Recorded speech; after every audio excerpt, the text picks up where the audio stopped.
So create பண்ணுறதுக்கு முன்னாடி அந்த ஸ்டெப்ஸ் என்னங்கிறது நான் ஷார்ட்டாக சொல்லிடுறேன். ஃபஸ்ட்டு ஒரு சி ப்ரோக்ராம் ஃபைல் கிரியேட் பண்ணோம். அந்த ஃபைலுக்குள்ளே நம்ம சொன்ன சிம்பிளான மேத்தமெட்டிக்கல் ஃபங்க்ஷன் ஏதாவது ஒரு function, for example addition, subtraction, multiplication, division, இது 4க்கும் நம்ம வந்து ஃபங்க்ஷன் கிரியேட் பண்ண போகிறோம்.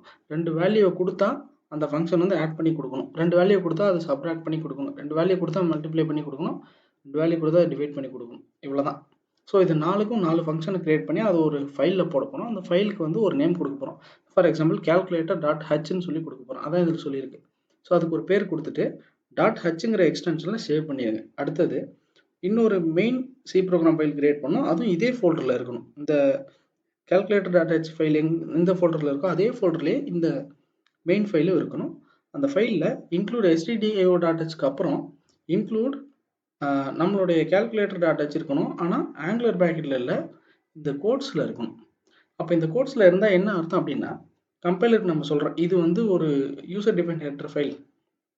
இந்த ஹெட்டர் ஃபைலை இந்த மெயின் ஃபைல் நீ எக்ஸிக்யூட் பண்ணிட்டு இருக்கிற இந்த ஃபைல் எந்த ஃபோல்டரில் இருக்கோ அந்த ஃபோல்டரில் இருக்க வாய்ப்பு இருக்குது. அப்படி இல்லைன்னா அதுக்கப்புறம் அந்த இன்க்ளூட் ஃபோல்டருக்குள்ளே போயிரு.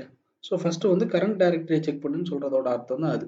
ஸோ கோட்ஸுக்குள்ளே calculator.hங்கிற ஹெட்டர் ஃபைல் இன்க்ளூட் பண்ணிவிட்டு அப்புறம் நம்மளுடைய கோடில் அந்த ஹெட்டர் ஃபைலில் இருக்க ஃபங்க்ஷன்ஸ்க்கு வந்து வேல்யூ கொடுத்து அவுட்புட் வருதான்னு செக் பண்ணிக்கலாம். இதுதான் கோடில் ஃபுல்லாக பண்ண போகிறோம்.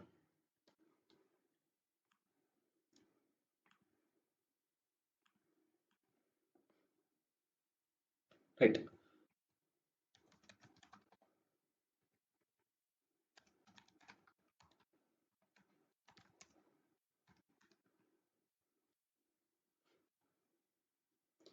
ஸோ 4 ஃபங்க்ஷன் கிரியேட் பண்ண போகிறோம்.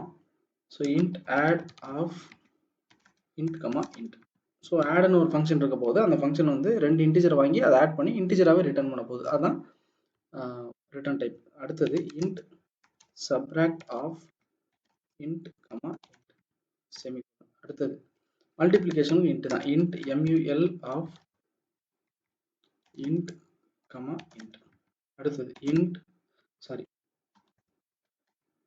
டிவிஷன் அப்போ நம்ம ஃப்ளோட் யூஸ் பண்ணிக்கலாம், ஏன்னா பாயிண்ட் வச்ச வேல்யூ வரலாம் இல்லையா. Divide of int comma int. So 4 function use பண்ண போகிறோம். அதோட சின்டெக்ஸ் இதுதான். Int add of int a comma b. So இது என்ன பண்ணுவோம், ரெண்டையும் ஆட் பண்ணி ரிட்டர்ன் பண்ண போகுது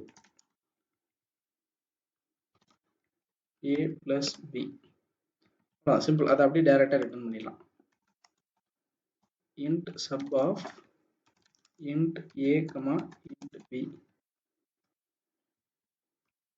இதுவும் என்ன பண்ண போகுது, ரிட்டர்ன் ஆஃப்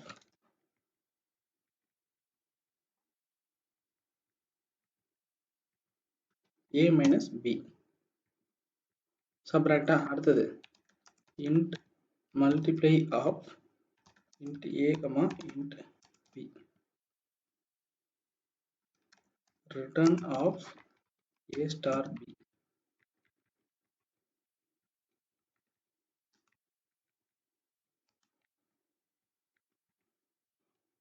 அடுத்தது இன்னும் ஒரே ஒரு ஃபங்க்ஷன் மட்டும், float divide of int a comma int b.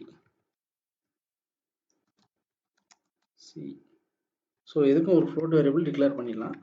c equal to a divided by b. return c. So இந்த 4 ஃபங்க்ஷன் உங்களுக்கு புரிஞ்சிருக்கும்னு நினைக்கிறேன். calculator டாட் சி கிரியேட் பண்ணியாச்சு. ஸோ ஆட் ஃபங்க்ஷனை ஆட் ஃபங்க்ஷனுக்கு 2 நம்பர் கொடுத்துட்டு கால் பண்ணோம்னா அந்த 2 நம்பரை ஆட் பண்ணி நமக்கு வேல்யூ ரிட்டர்ன் பண்ணும். சப்ராக்ட் ஃபங்க்ஷனுக்கு 2 நம்பர் கொடுத்தோம்னா அதை மைனஸ் பண்ணி ரிட்டர்ன் பண்ணும். மல்டிப்ளைக்கு 2 நம்பர் கொடுத்தா மல்டிப்ளை பண்ணி கொடுக்கும். டிவிஷனுக்கு 2 நம்பர் கொடுத்தா டிவைட் பண்ணி கொடுக்கும். ஸோ இது 4 வேலை இதுதான். வேல்யூ கொடுத்தோம்னா அதுவே ஆட் பண்ணி கொடுத்துடணும், மல்டிப்ளை, சப்ராக்ட், டிவிஷன் எல்லாமே. ஓகே. இப்போ இதில் வந்து என்ன இருக்குது, மெயின் ஃபங்க்ஷன் இல்லை. ஸோ அப்போ இந்த பேஜ் calculator.c வந்து இண்டிவிஜுவலாக ரன் ஆக முடியாது, இதை ரன் பண்ண முடியாது. இதை வந்து எங்கேயாவது இன்க்ளூட் பண்ணி யூஸ் பண்ணிக்கலாம். ஸோ நம்ம வந்து ஒரு ஹெட்டர் ஃபைல் கிரியேட் பண்ணிட்டோம். ஸோ 4 ஃபங்க்ஷனுக்கு டிக்ளரேஷன், அப்புறம் 4 ஃபங்க்ஷன் டெஃபினிஷன் எல்லாம் கிரியேட் பண்ணிட்டோம். இப்போ இந்த calculator.c இந்த மாதிரி ஒரு ஹெட்டர் ஃபைல் கிரியேட் பண்ணியாச்சு. ஓ, இது .hன்னு சேவ் பண்ணணும். சாரி,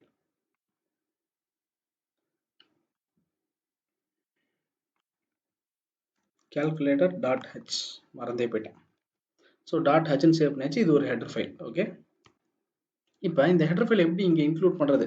நம்ம ஒரு ஹெடர் ஃபைல் கிரியேட் பண்ணால் நம்மளோட கிளாஸ் நம்ம பேஜில் எங்கே யூஸ் பண்ணுறது, எப்படி இன்க்ளூட் பண்ணுறதுன்னு பாருங்கள். இன்க்ளூட் டபுள் கோட்ஸில் அதோடைய நேம் டாட் ஹெச், அவ்வளோதான். இப்போ நான் என்ன பண்ணி காட்டுறேன்னா, இப்போ நான் ஆடுன்னு டைப் பண்ணி கண்ட்ரோல் அமுக்கி ஸ்பேஸ் அமுக்கிறேன். ஸோ எந்த ஒரு ஐடியிலுமே, ஐடினா இன்டகிரேட்டட் டெவலப்மெண்ட் என்விரான்மெண்ட்னு சொல்லுவாங்க. அதாவது இந்த இடத்துல dev C++ங்கிறது அந்த டூல். நம்ம ப்ரோக்ராம் எழுதுறதுக்கு ஹெல்ப் பண்ணுற எடிட்டர் தான் அந்த எடிட்டர் என்ன பண்ணும், டிஃபால்ட்டாகவே சஜஷன் காட்டும். இப்போ நம்ம டைப் பண்ணிட்டு இருக்கிறதுல வந்து ஏதாவது ரிலேட்டடான கோடு வருதான்னு காட்டும். இப்போ நான் கண்ட்ரோல் எடுத்து ஸ்பேஸ் அழுத்தினேன்னா அந்த சஜஷன் காட்டுதா? ஸோ ஆடுன்னு ஒரு ஃபங்க்ஷன் இருக்குன்னு காட்டுது. அப்படின்னால என்ன அர்த்தம்? இப்போ பாருங்க, நான் இதை ரிமூவ் பண்ணிட்டேன். ரிமூவ் பண்ணிட்டு கண்ட்ரோல் ஸ்பேஸ் அழுத்துறேன். சத்தம் கேட்குதா உங்களுக்கு? ஸோ ஆனால் சஜஷன் வரல. ஆனால் இப்போ இதுவே பாருங்க, இப்போ பாருங்க காட்டுதா? அப்போ என்ன ஆயிடுச்சு, ஃபர்ஸ்டே நம்ம என்ன கண்டுபிடிச்சிட்டோம், கேல்குலேட்டருக்குள்ளே இருக்கிற அந்த ஆடை தான் கரெக்டாக நம்ம காட்டுதுங்கிறத நம்ம கண்டுபிடிச்சிட்டோம். ஓகே, இப்போ ஆட் ஆஃப் A, B வந்து ஒரு 2 value 34, 100.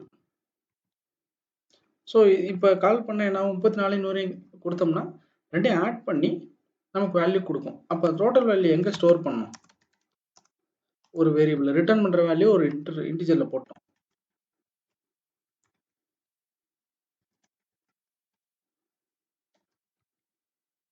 So output is percentage டின்னு போட்டோம். இப்போ ரன் பண்ணால் 34 + 100 134 பிரிண்ட் ஆயிடுச்சுன்னா பிரிண்ட் ஆகட்டும். ஃபஸ்ட்டு நான் என்னன்னு சொல்கிறேன். ஸோ அவுட்புட் இஸ் 134ன்னு பிரிண்ட் ஆயிடுச்சு. அப்போ என்ன அர்த்தம், 2 நம்பரை கொடுத்தேன், ரெண்டையும் ஆட் பண்ணிடுச்சு. அப்போ இதுக்கான டெஃபினிஷன் எங்கே இருக்குது, 2 நம்பரையும் ஆட் பண்ணியிருக்கு. இதுக்கான டெஃபினிஷன் இந்த பேஜில் இல்லை. அப்போ இது கரெக்டாக இந்த இன்க்ளூட் ஸ்டேட்மெண்ட்டை வச்சு இந்த பேஜுக்கு போய் இதுக்கு வேல்யூ கொடுத்துருக்கு. ஸோ அப்போ இது என்ன பண்ணியிருக்கு, வாங்கின வேல்யூ ஆட் பண்ணி மறுபடியும் ரிட்டர்ன் பண்ணிடுச்சு. ரிட்டர்ன் பண்ண வேல்யூ இந்த டோட்டலுக்கு வந்துருச்சு. வந்தது இங்கே பிரிண்ட் ஆயிடுச்சு. ஸோ இப்போ என்ன பண்ணிட்டோம், சக்ஸஸ்ஃபுல்லாக ஒரு ஹெடர் ஃபைல் கிரியேட் பண்ணி ஃபங்க்ஷன் எழுதணும். எழுதின ஃபங்க்ஷனை கரெக்டாக அந்த கோட்ஸ் மூலியமாக யூஸ் பண்ணி இன்க்ளூட் ஸ்டேட்மெண்ட்டில் வச்சுட்டோம். அந்த ஹெடர் ஃபைலில் இருக்க ஃபங்க்ஷனை யூஸ் பண்ண போகிறோம்னு சொல்லிட்டோம்.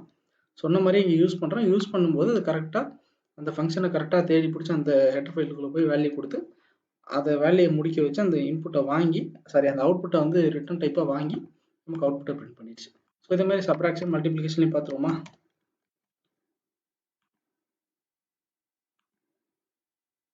ஸோ 34 - 100 வந்து -66 மல்டிப்ளிகேஷன் கரெக்டாக வந்துச்சா. அடுத்தது டிவிஷன்மா ஃப்ளோட்டு பர்சன்டேஜ் டிக்கு பதில் எஃப் போடணும்.